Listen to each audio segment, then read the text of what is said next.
Hello and welcome to another episode of Growing Up B2B. I'm your host, Ed Delia, second generation president of Delia Associates, the place where family B2B brands go to grow. Today, I'm joined by Doug Hyman, president and CEO of US Supply Company and Plumbing Supplies and More, also called PSAM. Doug represents the second generation of a long established family business serving the plumbing, HVAC, and mechanical trades.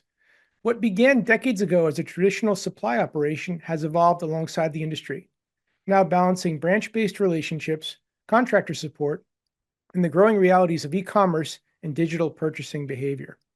What makes Doug's story especially interesting is that he has lived through multiple eras of change inside the same organization. From growing up in branch locations as a child, to working across different functions of the company, to eventually stepping into leadership after years of earning his place inside the business. And today, like many longstanding distributors and trade-focused businesses, US Supply and PSAM are navigating a very different landscape than the one that the previous generation built for. One increasingly shaped by technology, e-commerce expectations, AI, shifting buyer behavior, and the challenge of remaining relationship-driven in a digital world. Doug, welcome to Growing Up B2B. Thanks for having me, Ed. Great to have you today. So for those that are not intimately familiar with your companies, can you briefly explain what US Supply and PSAM are all about? Sure can. Sorry about that. Yeah, I'm a second generation family member and president.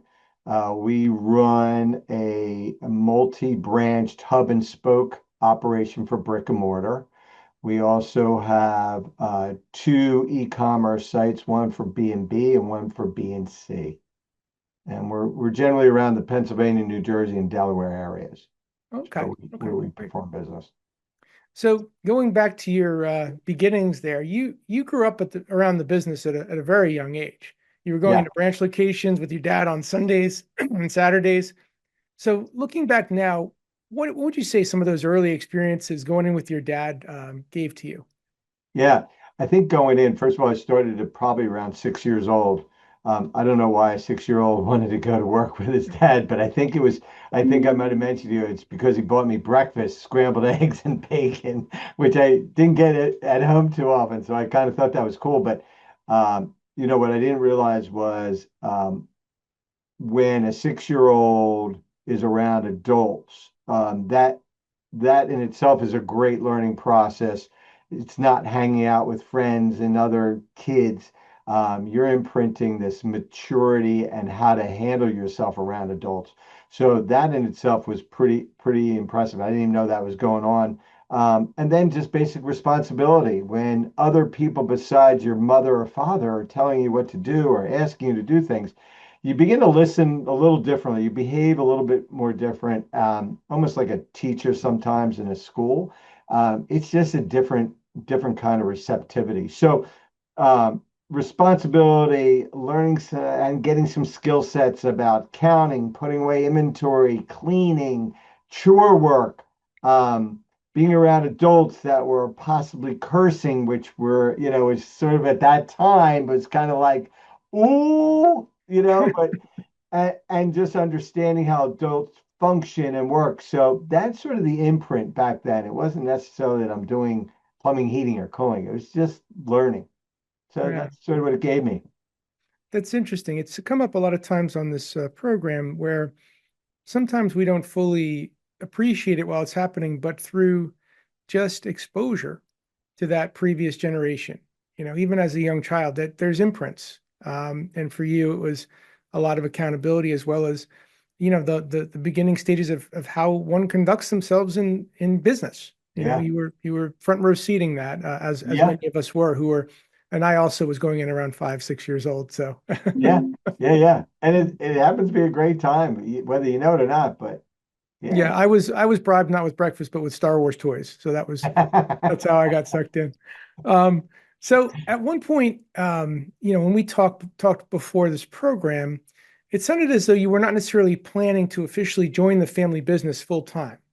So talk about that. What was it that you were looking to do, and then what ultimately pulled you in? Yeah. I was in college in Boston. Marketing was my major. And my last year in college, I got an internship with Polaroid. I don't know how many of your audience knows Kodak and Polaroid, but I worked in the marketing department in Polaroid, and subsequently ended up getting a job after school there. But my last year, I took a couple of computer courses and learned how to write in COBOL and Fortran, stuff like that. And I really Hmm. was interested and it really caught my interest. But I had enough schooling and I was like, I'm done. I'm done with the schooling. But it really interested me and caught my eye. So I went to work for Polaroid, and then I was going to work at, after a little while, I thought, you know what, I'm going to try something else. I was going to work at Lowe's in the executive group. I happened to found out who the president of Lowe's back then was, and I chased him down. I got an interview with him, and he offered me a job. But along that way, my father had hired a guru in computer development in the distribution business. Back then, it was just developing it, believe it or not, from stone and chisel. Yeah. Um, so he had asked my father about me, and he said, "Hey, would he be interested in coming to work here?" And my father said, "You can ask him." I said, "But I'm not hiring him. He can work for you if you want that." So this gentleman took it upon himself, and he reached out to me. I had an interview with him, and it sort of still caught my eye because it was about development of the computerization and all that stuff, which kind of I was talking about that in my last year in college. So I thought, do I want to go Lowe's executive program or do I want to? So I thought enough. I said, who am I working for? He said, me, not your dad. I said, okay, fine. So I joined him. And what happened was 6 months into the job, the guy developed terminal cancer and he Hmm. passed. And I found myself at the family business. And I thought to myself, I said, maybe this is exactly where I'm supposed to be anyway. So it was a sort of crooked path, but this is where I ended up. And That's I how I think I got can here. honestly say, and thank you for sharing that because I think I can honestly say after about 110 episodes of this program, I think that's a first, Doug, where it's not the above generation that does the hiring or come on in. It was actually a third party in the business, Yeah, non-family member that yeah, actually was your door into the yeah. family business. That's very unique. So that's Yeah, I interesting. think in retrospect, and also, I think my father understood that with family and maybe father-son relationships, things of that nature, that he wanted to keep an arm's length to that because of how sometimes generations can get really muddy and ugly. So I think he was trying to respect that in hindsight. Would you characterize your relationship? Well, how would you characterize your relationship with your dad at that Excellent. stage? My Excellent. You dad guys, was yeah. excellent. I mean, Okay. this guy was understanding, kind to everybody. Everybody loved the man. I mean, to this day, I get people saying he was the best ever, blah, blah, blah, blah, blah. And I'm like, yeah, I'm cut from my mother, not from my father. Yeah, no, no, he was a good, understanding guy. Cool. Cool. Yeah, And then as once you were in the business, we also spoke a little bit about your path to ultimately becoming the leader of the organization, which was not, by any means handed over to you. no, I think you said you had to kind of move your way in and take it. So can you talk about that journey a little bit? And what did you mean by that? What you had to move in and take the reins, if you will. yeah. First of all, I learned that basically I was the SOB, which is son of the boss, if Yes. people don't know that. I did recognize that I had to always go above and beyond to prove myself to everybody because they were always challenging me throughout the whole system. So even starting from weeding underneath our docks to sweeping, cleaning, to learning all the processes, and I was hell bent on learning it all because I didn't want to be challenged and what I didn't know and just be Hmm. exposed. So it took me some time, but I went through it all. And it was not built by my father. That was me pushing through and doing, getting into the purchasing department, going into managership, doing all those kind of things. He did not lead that way. I kind of pushed myself through. Um, so what I learned later on that this business was really, I had two other siblings, but the company represented itself as a fourth child to my father, because that's Mhm. all he knew. That's all he ever Mhm. did. I mean, he was a 60 plus hour man every day in and day out. And that's what he did. Mhm. Maybe that was the era. I don't know the time, how his work ethic was. So I was sort of a person invading that, but at the same token, he knew I was his child, and I was along this this pathway. So I don't know what was cooking in his head, but I certainly found out that, when I was ready to take on more, and that being the presidency or a position of leadership, I had to sort of again push at my father. He was not saying, you know what, I'm getting out, you're now the president. Mhm. We're in good hands. You know it all. It wasn't by design. It was by me just pushing up against him enough till I finally just started taking the responsibilities of it. Because he never said, you are now president. Yeah. So I can't even say, I don't even remember if there was a specific date when that was. When certain people say, when did you become president? I said, I don't know. It was like an amoeba. I just moved in. And Yeah. it just became, as he got older and he couldn't sustain his energy level and what was going on, I would try to keep him in the loop with things. But he basically recognized that I was the president after a while. And even though he would call in staff and he would say to them, because I could hear him, he was outside my door, he would say, don't tell Doug. Don't tell Doug. Because he was a big thinker. He always was thinking outside the lines, and I was trying to keep in the lines. So but that's how he was made. But yeah, so that's kind of Yeah. how it came about. That certainly resonates with my path. And on this show, some people have had to step in and take the reins. In some cases, there was more of a formalized succession and transfer, and in some cases, due to tragedy, the Yeah, next gen just had to step up. Somebody passes suddenly, and they just, hey, now you're the leader. That's it. yeah, Um, so in your case, although it sounds like along the way.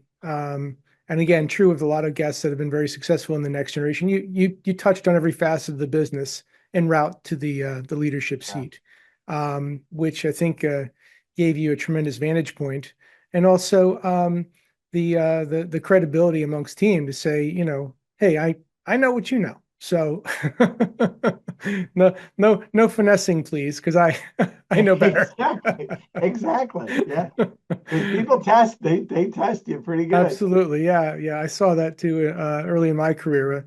Lots of, well, we can't do that. I'm like, well, we certainly can and we will. Exactly, Because I know, because I've done it. exactly. Yeah, yeah. And Um, people look for leaders like that. You have to be able to lead people. You got to be able to be confident, in that yeah, direction. absolutely. Super Now, important. your dad clearly had an impact on you, an impact on the organization. Yeah, By all indications, a very hard worker. And yeah, he stayed active in the business into his 90s. yeah, So what was it like, Doug, stepping into that role, the leadership role, while, still alongside such a strong founder presence? yeah, How was yeah. what was that about? Yeah, I am thankful my father was not like some of the stories I've heard with, some fathers and or mothers, whoever's in that position. Um, he was um, he was a giving guy, open guy, communicative. He just wasn't good at letting go of this fourth child exactly. And he was doing whatever he could because I guess that defined him pretty much. And but when I started to push and shove and go directions and try to build the business, he didn't really get in my way. He went with it. Hmm. He was a very innovative thinker, always out of the box type of guy, which gave me a really good sounding board. Some guys are really strict also. They stay within the lines. And sometimes the young other generations, they want to go outside the lines. They want to try new things. It was actually, I had to slow my dad down. I mean, he was always like going, and I was like, I said in one time, I said, I don't understand why I have to be the old guy and you're the young guy here. We used to kid around with about that, but he used to teach me. He said, "You have to pivot. You have to look. You have to research. You can't be afraid of failure." Things of that nature. So he was very, very educational to me in his way, but he still was still hard to get say, look, please announce I'm the president. You can be the executive CEO, whatever the hell you want to be, but I got to have that right so people recognize that Mm, situation. But yeah. he was still a really good guy. And I'm blessed that I had him like that because it can get really ugly sometimes when family gets involved with each other. So And there's more dynamics. It really goes beyond family from what I've observed both in myself and talking to people, especially in a generational transition. And I think it's most notable from founder to first or to second gen, where um, a founder led, they're a risk taker, right? He took a yeah, risk by going all in on US supply, right? yeah, And nobody handed him a playbook of how you're supposed to do that, which means that he was essentially always building the battleship on the way to the war. And yeah, hopefully, and hopefully we don't sink on the way to the battle, right? exactly. Yes, Um, Coming in as second gen, there's a tendency for second gens to be risk mitigators and a little bit more process driven.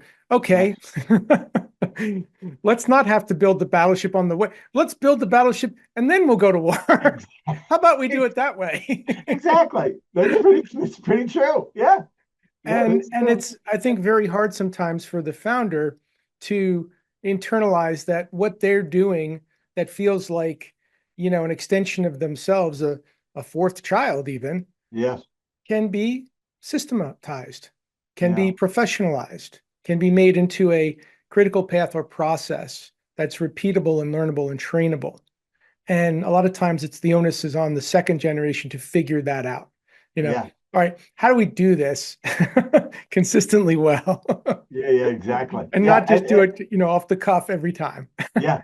Well, in actuality, my sister did join us also not too long after I did, and she actually brought a lot of process and procedure because she's built that way. So, uh, Excellent. And I'm glad you brought that up because a lot of times there are multiple family members in the yeah, business, which can sometimes, lead to great or maybe complicated dynamics. sure can, sure can. Talk about you and your sister. How have you Do managed? I have to, Ed? Do I have to? You do, because this is interesting. How have the two Well, of you yeah. interact together? Well, it's interesting. I have to comment. My sister is very process within the lines type of person. She became our CFO.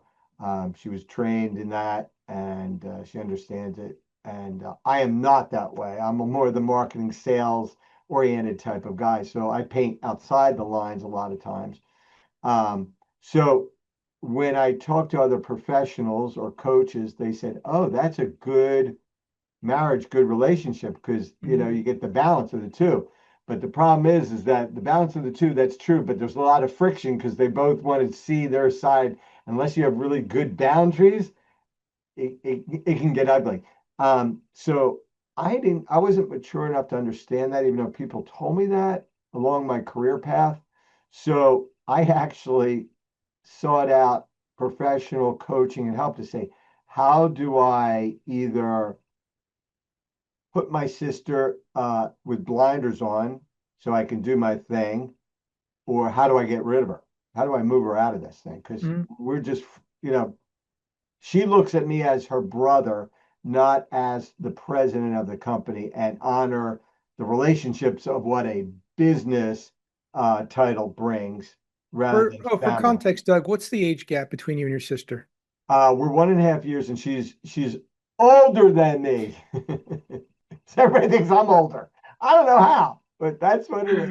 Okay, so fairly close in age. Okay, Yeah, I'm we're sorry, pretty close continue. in age. Yeah. Yeah. So, yeah, and again, I thought that would have been the responsibility of my father to make sure that these responsibilities are well known, and this is how you're differentiated. But he wasn't. He was built to say all his kids are equal, and everybody gets equal, Mhm. including ownership of the company, responsibility, all that stuff. Because he wasn't strong enough to say, "I favor this child in his eyes over this child," Mm. which In the end, it's fine. But along the way, it was difficult for sure. It Yeah. added an extra burden to me, which I don't think she shared that burden. She was just along for the ride, so to speak.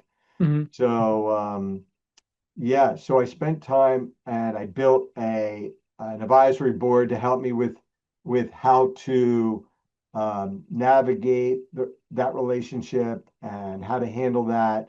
Um, and strangely enough, they had a hard time with it as well because my sister's very strong-willed and she does command a third ownership. But yeah, they try to advise me. Anyway, long and short of it, I just came to honor and say, how do I get along with her? What do I need to do to change myself to communicate better? If she's not going to do it, maybe I need to do that. And that's my role as a leader Hmm. anyway, to Hmm. try to bring people up and make them the best and not it's not about me and it's not about my ego. I need to step out of that. So that was a maturity and Yeah. a good lesson for me in hindsight when I look back at it as well. And today we get along fine. She does her thing, I do my thing, and we hand off things that way. Um, but yeah, so she's still here and doing her thing. And it And, sounds like, and it's a good thing. yeah, I mean, it sounds like you got to a really good place. Yeah, took some From time. Yeah, I can imagine, and I can relate. My sister and I overlapped in this business for a number of years, although she was 15 years older. So Older. yeah, so that was kind of like, so growing up, she was like a junior mom to me, you know. So people would ask me, well, how did you resolve differences with your sister Carol? And I always said, very carefully, Yeah, because we that's true. we don't want to tick off Big Sis because Right. she's an important person in my life. So, Yeah, uh, for but sure. but we did find similarly found our way forward, found our lanes, and worked very well together for a number of years. Yeah. Um, I'm always amazed. It's sorry to interrupt. I'm always amazed at how some guys will challenge their family relationships uh, versus their business relationships. Because when they mix, you can get really ugly and bad, and it's a shame because you end up hating your sibs or you never communicate with them again. And I was not willing to do that. My father, and my mother, we were very family oriented, so that was a yeah, really big no-no. That was a boundary I didn't even want to go. So I had yeah, to find a way. So yeah, and it sounds like you did, and it was a really healthy one. So I yeah, appreciate the yeah, share.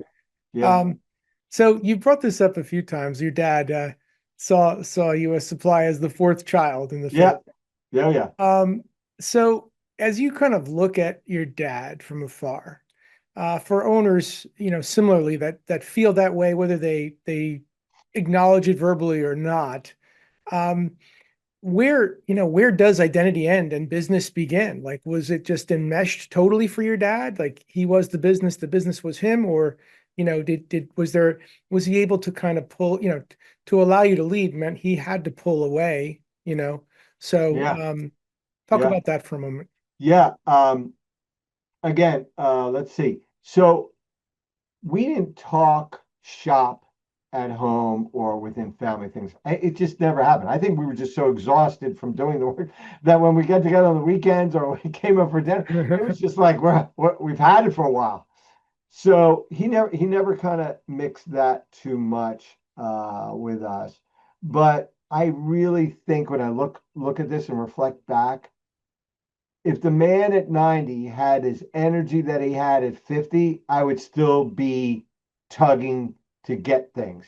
Um, I think it was just sheer energy and the lack of it as you get older. That's how I was able to actually take more off his shoulders and support the president position Hmm. or CEO, whatever we're titling this thing.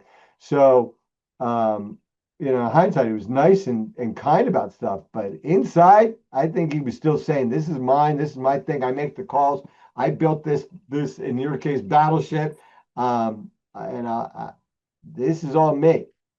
So Yeah. that's why it also, it defined him for sure. I mean, the guy passed at 96 and he was still, even though he was at home because he couldn't get in, I'd come over, he would say, "Tell me what's going on, what's happening, what are you doing?" He was still eager to understand and learn till his dying day, so to speak. Um, so, some guys drift off the sunset. They're like, "Send me the checks, and I'm good." Mm. Just keep it going. But But I, that's not the way he was. So, I really think if he was blessed with energy of a 50-year-old in a 90-year-old body, I'd still be tugging to get where I needed to go. that's great that he was remained engaged and curious though Yeah. to his, Yeah. for his whole life. That's I think an important lesson that sometimes people forget is that and I see it. We just did a webinar on AI, and one of the gentlemen that was very engaged in the conversation is 86 years old, you know, and Yeah. he's still searching and So he's cool. learning. And I'm like, that is so cool, that It's he so cool. I know. still wants to learn more and know more. And I found that really fascinating. I'm like, I hope I'm like that, Yeah, I I do truly too. do. After seeing my father, whatever, Yeah. I now know to respect, a generation or somebody else in charge, so to speak, because of the reflection I got from my father. But yeah, it's really cool to be a learning guy throughout your whole life. Whole your life. Yeah. Super important. Yeah. I So agree. bringing this back to your industry, and you've Yeah. been, engaged in the industry now since around 5, 6 years old, since Yeah. eggs and bacon days. Yeah. Um, That's right. you've seen some major shifts in how contractors buy and buyers Yeah. purchase products. What changes have had the biggest impact on your business, Doug, across Yeah. time? Strangely, I'm going to say Amazon actually. Okay. Amazon from the standpoint that I mean I could say the building a big box, a Lowe's, a Depot, that was pretty impactful. But I think we're on the precipice of a really major swing with AI and everything, bigger than big box, so to speak, which was scary to a lot of wholesalers. Um, yeah, but Amazon has compressed margins and have sped up um, the speed or acquisition of product. No Hmm. longer can people be lazy on those because of what they bring to market. So Mm. that really pushed our modeling a lot. Pricing, exposures, where it used to be, that was, you're given a price through an old-fashioned way of the handwritten, here's our estimate, the bill or whatever, and that's what you get. Mm. Um, and getting product timely. The next day, you're putting in an air conditioner. You don't even have time to think about it. You're like, the guy's knocking on the door, say, "Here's your equipment. We're ready to go." Mm. So all that speed and consumer knowledge has really changed a lot how a wholesale distributor functions. So, we had to pivot obviously and get into the e-commerce world. We had to show Mm. ourselves where we are. We're available to the professional and direct to consumer, Mm. and then the speed of what we get product to market is it had to be improved as well. So that's a Mm. whole logistics investment and change. Mm. It would seem some of your college learning would and technology background would serve you well as you forayed into to e-commerce for the two brands. And it sounds like you were fairly quick to move in that direction compared to others. But as a Yes. whole, your industry seems to be historically a bit slower to adopt technology. Why would you say that is, Doug? Why were you able to move quickly where others just maybe were late to the party? Yeah, I think a couple of things. I think a lot of people are afraid of change because they don't do it enough. So they give it more credence than it deserves for sure. So jumping into technologies and things that guys don't know because they're used to doing it the old way Mm. is very difficult for um, human nature, apparently. And in life, there's always early adopters, middle adopters, late adopters. Mm. Um, I just happen to be an early adopter. Again, if I go back to my father, who used to think outside the lines a lot, it taught me to explore, pivot, go. Like, Mm. check it out. Just don't burn the whole place down. Leave something available there. So I always know to go with keeping an eye towards when I'm investing in time, energy, and money. But yeah, he was always a forward thinker. That's why, again, we go back to when he hired this new guru guy in distribution. He jumped on that right away to get us digitally, sound and our North Star going in the right direction, where Mm. others didn't do it there either. So that was another lesson I didn't really realize was happening, but Mm. that was the imprint on me. So Mm. we tried to jump on that. I made a lot of mistakes, my God, money and time on e-commerce, but we're getting better and better. Mm. And the industry itself, because we serve a lot of contractor business, they are inherently slow to change as well. They just believe in doing things the same way, consistent. So they know how to service mechanical things in the home. Mm. So um, they used to only want to put in white toilets until Kohler Industry introduced a lot of color, and the Yeah. consumer's like, "Oh, I would love to have that color," but the plumber was still saying, "No, you want white." So they wouldn't change on that until that was forced. So they are just a brand that's slow to change. And to Mm. this day, even though we asked them, we said, I don't understand. You're on social media. You scroll left, you scroll right, you go up and down. What's the problem of going on in an e-com site? And you can place your orders either at night, in the morning, when you want, instead of writing it on a 2x4, handing it to us, or on a pizza box still, and say, this is what I need. Like, we're like, really? Are you kidding me? Like, but yet they use all the other devices for their own private life or social life, but they have a hard time still being convinced that it's a better alternative. And for Mm. some, that might be true, not for Mm. everybody. And that you have to be multifaceted. You have to answer the phone. You got to answer text now. You got to answer email. The phone. You got to be multifaceted to be able to Yeah. handle everybody's, because it's like we're in a flux position with a lot of stuff. And now with AI, it adds another. Let's talk about that for a minute.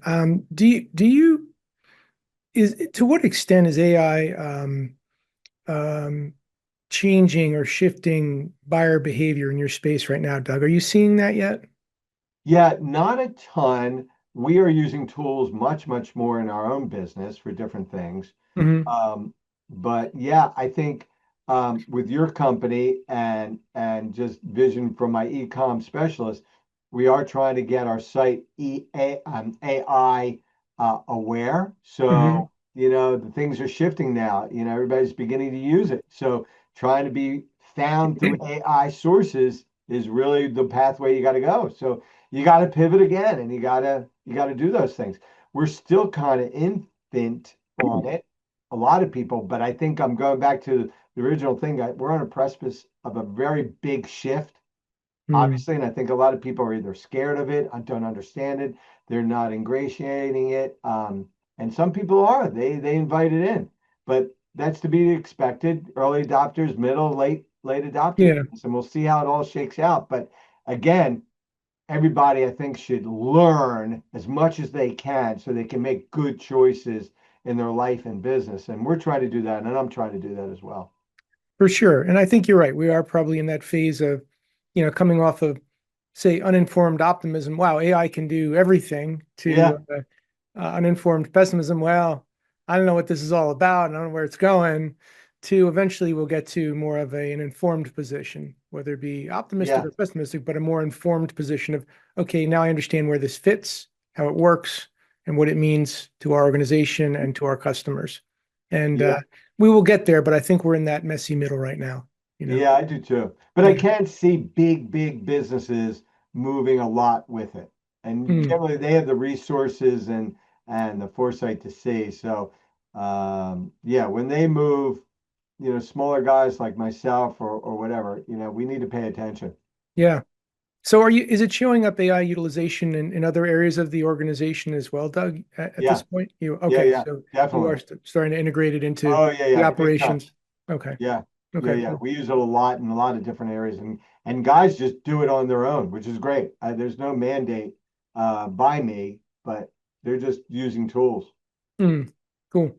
Um, and when switching gears to another topic about and you sort of started to raise it as the larger competitors, when you think about differentiation, why would a contractor or some other customer choose US Supply or PSAM over some other option? Yeah, that's a really good question. I knew that kind of question was coming. We still listen. I still believe, whether it's right or wrong, I still believe in the fire and the power of people. I still believe in our world. That's what makes the difference. I do believe that when there's an issue on a site or how to buy or you need information, if you can access people still that can kind of put themselves above the digital kind of world, I think that's a really good combination. I think it makes a difference because connections, we're still built around connections. We're still human first, and I think it makes a big deal. So we still want to maintain those. We still want Mhm. to add those. Ecom is just another way of communicating and getting that. Some people are like, I got everything I need. It's simple, it's easy. I know, point, click, go, right? Mm, But we, in our world, there's still a lot of technicality to it. There's still, I don't know. And the website can only provide so much of of what they're trying to say. So that's the difference. If we can make sure that we have good, supportive staff available, that's a big differentiator in our eyes for sure. The website itself has to be super informative as well. When they say, "Oh, I'm buying this, and here are the items that go along with it." Well, a lot of times I look at sites, they make no sense. And I'm like, they're just supporting nothing. Like, yeah, think as a homeowner, like they broke this. What else would they need to really go along with it? Like, add really good value. That's yeah. important. Thank So, you. yeah. Go ahead. Continue. Yeah. And if you think as a consumer, whether it's quantity, like just don't buy one, have a backup. Whether it's a nice filter, like you're going to replace in 6 months, don't just buy the one, buy two. And by the way, you're getting a great price. That's thinking for them. That's Mhm. hopefully they take advantage. So we try to stress that a lot. It's like, how does the consumer think and what do they need to really accomplish what it is? If they Mhm. can't figure out whatever, at least you know what? Call us up. We're available. Ask us the question.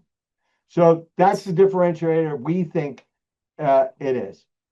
and that's still value, and ultimately that's really what often feeds the beast that is AI. It's subject matter expertise and knowledge and activating that subject matter expertise.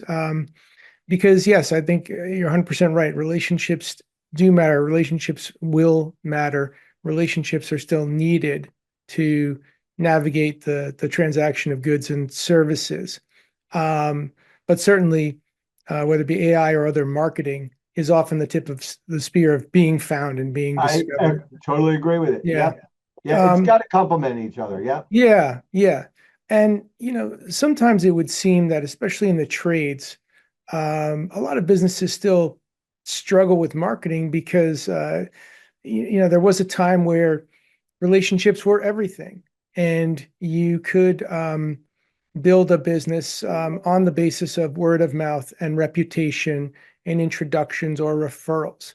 But by today's standards, a lot of times that initial relationship building is happening in the digital space or in AI.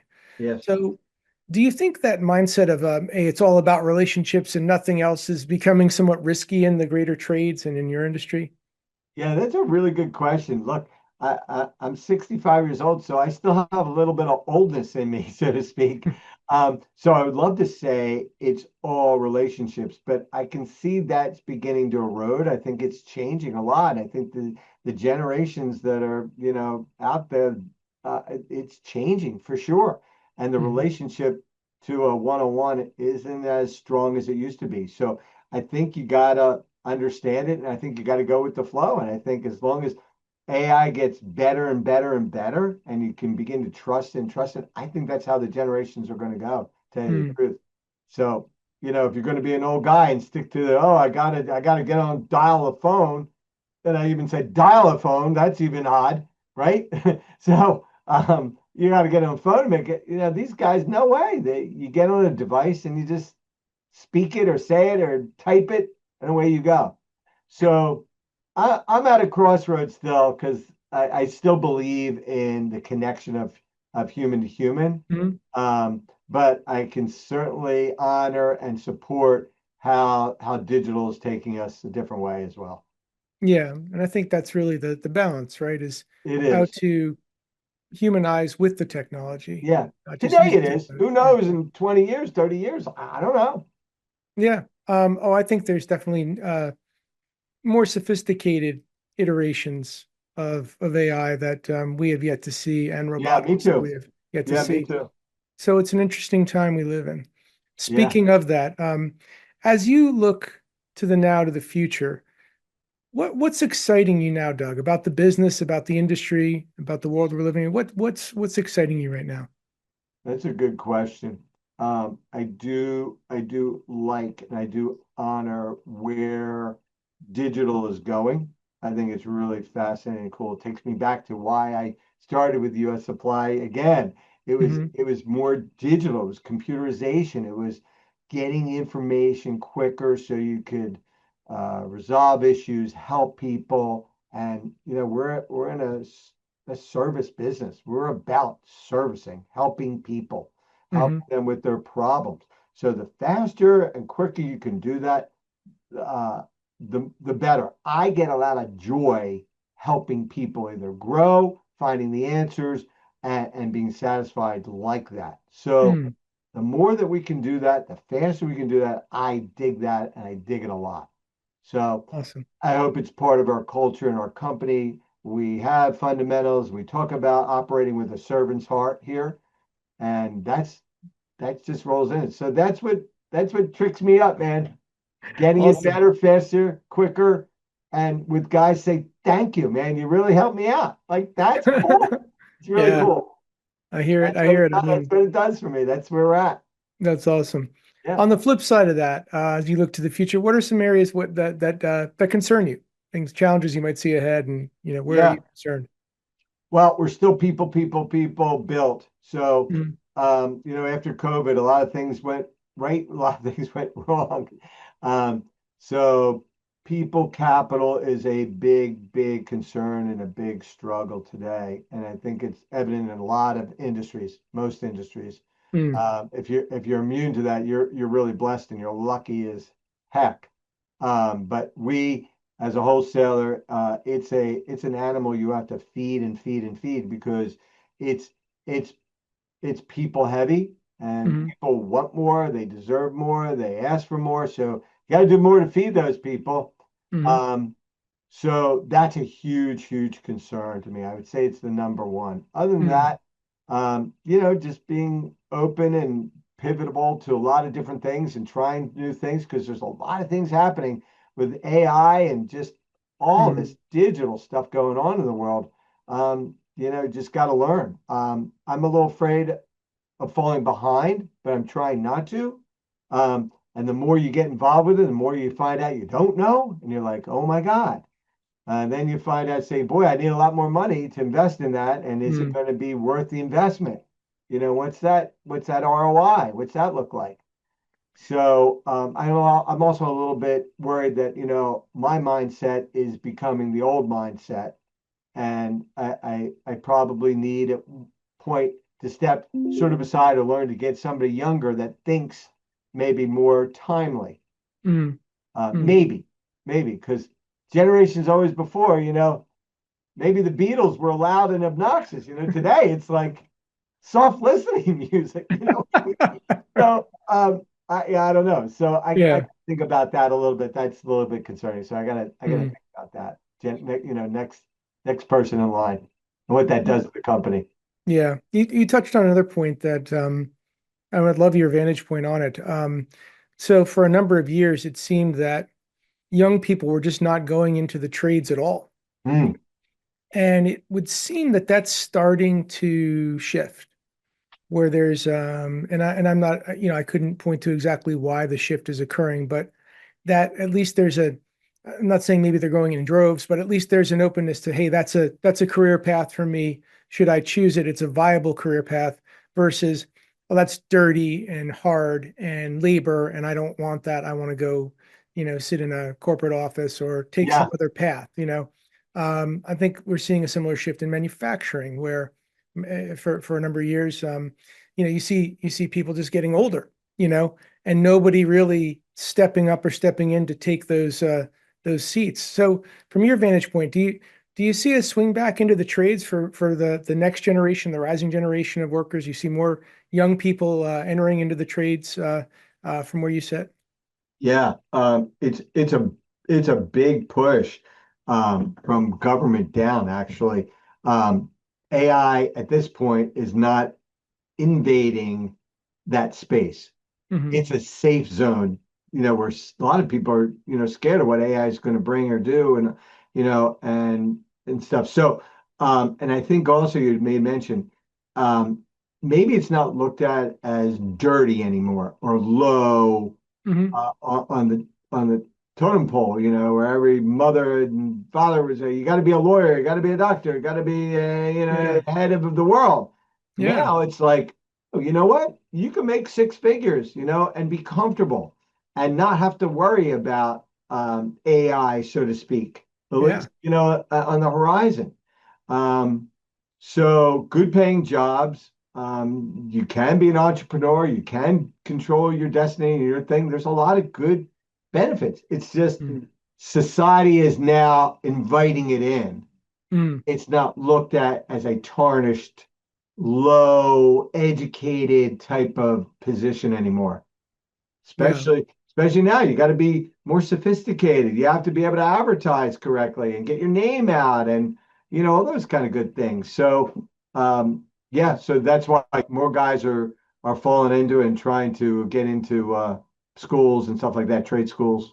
So it's a I good think thing that's for great. trades, It's a great thing because, definitely, we'll need them. We'll need them. without a doubt. And if you And don't, you're gonna overpay on these guys big time, and they're gonna be oh making gosh, the big bucks. You're like, yeah. well, should have been a plumber, air conditioning guy, or electrician. What the hell? Well, yeah. I mean, I'm seeing it too. That um was speaking with a manufacturing client, and they were doing aggressive hiring. I almost fell out of my chair when they were telling me what not only the starting salary but the bonus. Right? And I'm like, I know, right? I okay, know. It's like, really? Like yeah, here's my apply. resume. Right. I know. Get me in there. That's It's unbelievable. I know. Yeah, Yeah, yeah. So there's definitely more options and more opportunities and more balanced for that next generation coming up.